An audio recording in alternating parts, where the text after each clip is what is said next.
De retour dans l'Africa Newsroom, Swahilio Ouattara, journaliste à CI Benelux TV en Belgique et analyste politique spécialiste de la Côte d'Ivoire, est toujours avec nous, ainsi que nos éditorialistes Joël Monlouis et Jean-Marie Bitomo. De l'avis de nombreux économistes, avec près de 80% de taux de chômage, le Zimbabwe a beaucoup d'efforts à faire pour retrouver une meilleure santé économique. De nombreux jeunes ont choisi de s'investir dans le secteur informel qui s'avère au final être le plus grand employeur du pays. Deo Gracias Codo. Malgré ses ressources naturelles et la fertilité de son sol, le Zimbabwe fait partie des pays qui enregistrent les plus forts taux de chômage au monde.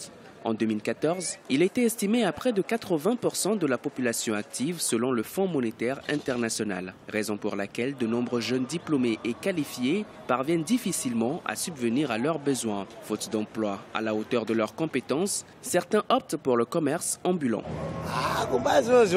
Il m'est difficile de rester à la maison au moment où la rue offre plus d'opportunités. Si je ne viens pas travailler là, je n'aurai aucun moyen pour survivre et ma famille aura faim. J'ai 25 ans et je n'ai pas trouvé un véritable emploi. Dans la rue, je gagne rarement $4 par jour et donc je n'arriverai pas à payer un loyer. Actuellement, je vis encore sous le toit de mes parents et c'est une situation très difficile. Comme Moïse, beaucoup de Zimbabwéens survivent grâce à la vente à la sauvette dans les rues. Depuis 5 ans, les autorités s'investissent pour améliorer l'économie du pays en vue d'offrir de meilleures opportunités aux jeunes. Mais malgré cela, le défi demeure toujours important. La sécheresse et la baisse des prix mondiaux des matières premières ont encore diminué de moitié les prévisions de croissance économique, désormais estimées à 1,5% pour 2015. Les analystes préconisent davantage d'investissements étrangers, une mise à niveau globale des infrastructures et un financement international à moindre taux d'intérêt pour relancer la production industrielle, créer des emplois plus formels et stimuler les recettes fiscales. Je pense qu'en tant que pays, nous avons certainement échoué parce que les hommes politiques se sont permis de dicter le rythme des activités socio-économiques. Au final, les hommes politiques pensent encore que l'économie doit juste se soumettre à leurs attentes. La politique doit être mise en ordre. Nous avons besoin d'un système qui croit en la croissance économique. Il faut que nous soyons des gestionnaires économiques, pas des gestionnaires politiques. Entre 1996 et 1998, le Zimbabwe faisait partie des économies les plus dynamiques en Afrique et était la deuxième base industrielle la plus développée dans la partie australe du continent. En 2015, la situation est inquiétante. Plus de 4600 entreprises ont fermé leurs portes entre 2011 et 2014, ce qui a engendré la perte de plus de 50 000 emplois. Joël, 80% de taux de chômage en 2014. J'ai eu au début du mal à croire à ce chiffre qui est tout de même effroyable. Effectivement, on est en présence d'un pays qui présente une contradiction fondamentale. D'une part, c'est un pays qui est extrêmement riche en ressources minières et d'autre part, on se retrouve avec un taux de chômage qui est particulièrement important. Alors, par rapport à ce chiffre qui paraît assez étonnant, comme on en discutait un petit peu plus tôt, on arrive à des chiffres un petit peu différents, comme on avait eu 11,5% de taux de chômage. Tout ça en fonction de l'assiette qui est retenue pour pouvoir avoir ce calcul. Et on se rend compte en fait que quand on a un taux de chômage de 11,5%, c'est qu'on n'a pas tenu compte de la partie du secteur de travail dit informel. Et donc on se rend compte effectivement de l'importance de ce secteur dans l'économie du pays. Et d'ailleurs, on le voyait très bien dans le journal, dans le documentaire qui était présenté, d'un jeune qualifié qui se retrouvait finalement à être commerçant ambulant parce qu'il n'avait pas d'autre possibilité d'emploi et que c'était le seul secteur au final qui allait pouvoir l'employer. Jean-Marie, on ne peut pas tout imputer à la sécheresse et à la chute des cours des matières premières. Il y a quand même une responsabilité de la part des autorités du pays. Je ne dirais pas ça, Amira. Moi, je partirais plus loin. Je prendrais complètement le contre-pied du reportage qu'on vient de nous montrer. Quand on est en train de nous parler du Zimbabwe, c'est comme si c'était une situation issue d'une génération spontanée. Pourquoi est-ce que le Zimbabwe se retrouve dans cette position-là aujourd'hui? Il faut avoir en tête des trends historiques. C'est bien beau qu'on puisse analyser, si vous voulez, l'actualité à chaud. Voilà un pays qui est sous embargo depuis un certain nombre d'années. Quand vous mettez une économie sous embargo, je ferai, si vous voulez, un rapprochement. Regardez Cuba. Cuba, comment ont vécu les Cubains pendant tout ce temps-là? Donc la situation, aujourd'hui que le FMI nous sorte des chiffres qui nous alarment, Mais qu'est-ce qui est à la cause, si vous voulez, de la situation du Zimbabwe aujourd'hui? C'est l'embargo international qui a été imposé au Zimbabwe, tout simplement. Pourquoi? Parce que Mugabe, en tant que luttant historique de son pays, a trouvé une situation qui était la suivante. C'est que vous avez la minorité blanche qui avait les terres en Afrique du Sud et il a procédé, comment dirais-je, à une rétrocession d'indigénisation. Donc, à partir de ce moment-là, on ne peut pas être étonné. Moi, personnellement, ça ne m'étonne pas qu'on se retrouve avec un pays comme le Zimbabwe qui regorge de ressources naturelles et qui se retrouve aujourd'hui avec un taux de chômage de 80%. Jean-Marie, aucune responsabilité de la part des autorités du parti au pouvoir, à savoir le parti de Mugabe. Je ne dis pas qu'il n'y a pas de responsabilité. Ce que je veux dire tout simplement, c'est que vous savez, nous sommes dans une économie mondialisée. Quand vous marginalisez une économie dans la mondialisation, ça voudrait dire quoi? Ça voudrait dire que vous aviez plus d'investissements directs étrangers qui arrivent dans ce pays-là. Vous avez plus d'hommes d'affaires qui viennent, ne serait-ce même que pour faire le moindre business. Vous avez déjà la méfiance internationale à l'égard du dirigeant du pays. Donc, qu'est-ce que vous voulez faire là-dessus? Le résultat serait lequel? Toutes ces actions-là conjuguées, on arrive au résultat auquel nous sommes aujourd'hui. Que pensez-vous justement de la politique d'indigénisation qui est mise en place au Zimbabwe, qui est actuellement en train de s'assouplir?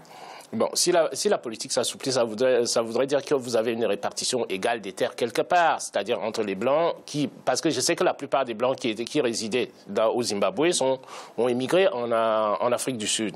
Donc à partir de là, ce qui reste, s'il y a une distribution équitable des terres, ça me semble être un processus, si vous voulez, qui va plutôt vers une équité qui concerne l'ensemble de la population zimbabwéenne. Et on repart en Côte d'Ivoire où la recherche scientifique et la formation professionnelle apparaissent comme des phases incontournables pour les prouesses agricoles, notamment dans la filière cacao. Le gouvernement et les acteurs du secteur s'accordent en effet sur la nécessité d'insister sur ces deux points afin d'assurer une croissance agricole continue dans le pays. Idlet Mirabel-Bissou.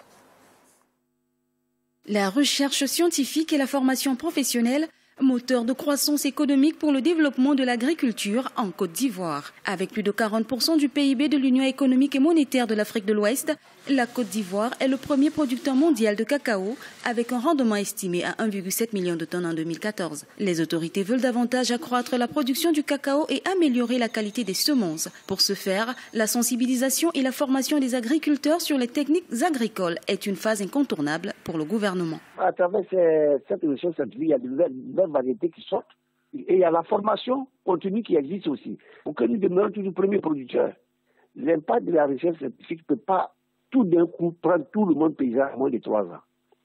C'est les informations de la sensibilisation que nous faisons sur le terrain qui apportent, qui fait comprendre aux gens comment il faut travailler. L'agriculture qui occupe les 2/3 de la population active de la Côte d'Ivoire contribue à hauteur de 22% au produit intérieur brut du pays et à 50% à ses recettes d'exportation. Malgré les prouesses enregistrées dans le secteur, l'agriculture fait face à certaines difficultés. Les scientifiques et les agriculteurs s'investissent au quotidien dans la lutte contre les infections fongiques et autres problèmes pour protéger les plantations de cacao pour une bonne saison de récolte en Côte d'Ivoire. Le monde paysan est à 95% analphabète.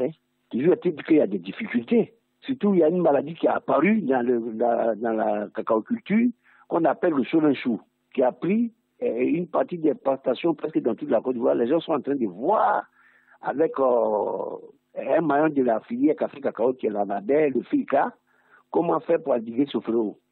Nous sommes là-dessus parce qu'il n'y a pas de médicaments, il faut arracher pour replanter. L'agriculture connaît un rendement croissant en Côte d'Ivoire. La distribution des semences améliorées aux agriculteurs a contribué aux prouesses enregistrées dans le secteur agricole. Certains analystes estiment que la recherche scientifique et la formation professionnelle sont les fondements d'une agriculture à grande échelle sur le continent. On en parlait justement, Jean-Marie, en ce début de semaine, des prouesses économiques de la Côte d'Ivoire, dues en partie à une politique agricole efficace. Stratégies agricoles très efficaces qui sont mises en place par la Côte d'Ivoire. La Côte d'Ivoire met en place deux politiques. C'est-à-dire vous avez une stratégie d'intensification et de renforcement des secteurs qui fonctionnent. Et vous avez une stratégie de diversification, si vous voulez, sur les secteurs dans lesquels la Côte d'Ivoire, comme je l'ai dit souvent, les pays africains s'en sortiront dès l'instant que nous utiliserons nos avantages comparatifs naturels que nous transformons en avantages compétitifs sur les marchés internationaux. Donc je pense que c'est la bonne stratégie qui a été mise en place par le gouvernement ivoirien là. On va passer très rapidement aux chiffres. 33 à 35 milliards de dollars en moins sur l'ensemble de l'année 2015. C'est le manque à gagner qu'accuse l'Algérie depuis la baisse brutale des cours des hydrocarbures qui risque de durer. Joël. pour l'Algérie, c'est un coup dur. Ça fait une baisse d'environ 45% des revenus pétroliers qui représentent à peu près 95% des recettes extérieures du pays. La conséquence directe, ça va être une diminution des aides sociales, puisque la différence de recettes était principalement allouée à toutes les problématiques d'éducation, de santé, de logement et de famille. Donc, contrairement aux indications du Premier ministre qui écartent pour le moment une politique d'austérité, je pense qu'effectivement, les mois à venir vont être un petit peu compliqués. Merci Joël d'avoir été avec nous. Merci à vous, Jean-Marie. Merci à Mireille, bonsoir à tous. Et merci à vous, Monsieur Ouattara. Je rappelle que vous êtes journaliste à CI Benelux TV en Belgique, mais aussi analyste politique spécialiste de la Côte d'Ivoire. Merci d'avoir été avec nous. Merci. Vous l'aurez compris, c'est la fin de cette émission, mais l'Africa Newsroom, ce n'est pas fini. On se retrouve demain en cette semaine, toujours consacrée à la Côte d'Ivoire. À très vite.